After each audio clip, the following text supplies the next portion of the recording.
ભરૂચ નગરપાલિકાના ward number 8માં Bharatiya Janata પાર્ટીના વિજેતા ઉમેદવારોનો સન્માન કાર્યક્રમ યોજાયો। ભરૂચના શ્રી ફાટા તળાવ રાણા યુવક મંડળ દ્વારા ભરૂચ નગરપાલિકાના ward number 8ના Bharatiya Janata party તરફથી વિજેતા બનેલા ધનજીભાઈ ગોહિલ તથા ભાવિશા રાણાનો સત્કાર સમારોહ ફાટા તળાવ ખાતે યોજાયો હતો। આ પ્રસંગે રાણા સમાજના અગ્રણી અને પાલિકાના પૂર્વ પ્રમુખ સનતભાઈ રાણા, દિવ્યેશભાઈ પટેલ સહિત સમાજના આગેવાનો અને સ્થાનિક રહીશો ઉપસ્થિત રહ્યા હતા। ગઈ કામમાં પણ હું ચૂંટાયો હતો। આપણે મેક્સિમમ કામ કરવાના પ્રયાસો કર્યા છે।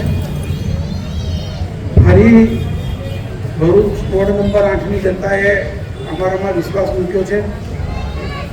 ક્યાંક થોડીક ઉણપ રહ્યા છે તો એને આપણે પૂર્તતા કરવા તમારા સહયોગથી, આપણા આગેવાનોના સહયોગથી આપણે એને પૂર્તતા કરવાના તમામ શક્ય પ્રયાસો કરીશું।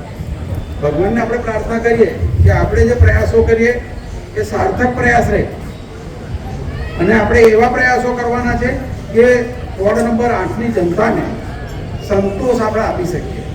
સોની સાહેબ મને કહે કે સાહેબના કોઈ ઇતિહાસ જો નગરપાલિકાનો કે જ્યારથી નગરપાલિકાની શરૂઆત થઈ છે ત્યારથી કોઈ પણ 1 કે 2 વાર પ્રમુખ બન્યા છે, પણ 4 વાર નગરપાલિકાના પ્રમુખ બન્યા હતા।